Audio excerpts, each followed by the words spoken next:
Film आसवा पूर्वर चाकरी करथिले बॉलीवुड रो मुगाम्बो अर्थात अमरेश पुरी।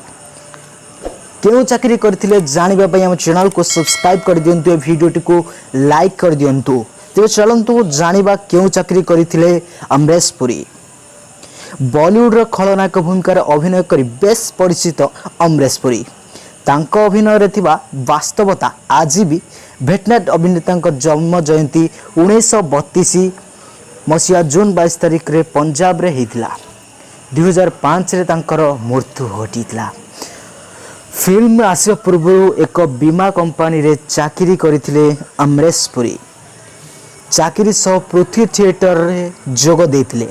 थिएटर पई से चाकरी छाड़ीबा को भाबुथिले, हेले तांको सांग माने तांको मना करि देथिले। परे फिल्म पई बारंबार ऑफर आसीबारु से चाकरी छाड़ी देथिले। 22 वर्ष बयस रे से एक ऑडिशन देथिले, हेले तांको सेथुरु काटी दिया जाइथिला।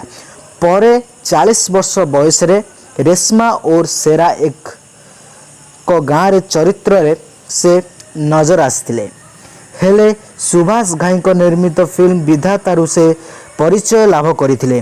पर हीरो मिस्टर इंडिया, नायक, दिलवाले दुल्हनिया ले जाएंगे और परदेश भली सुपरहिट फिल्म रे दमदार अभिनय करी दर्शकों को मन जिणिचंती स्वर्गत अमरेश पुरी। आज जदि से आम गहन रे थांते तांकर निजर 88तम जन्मदिवस पालन करि थांते।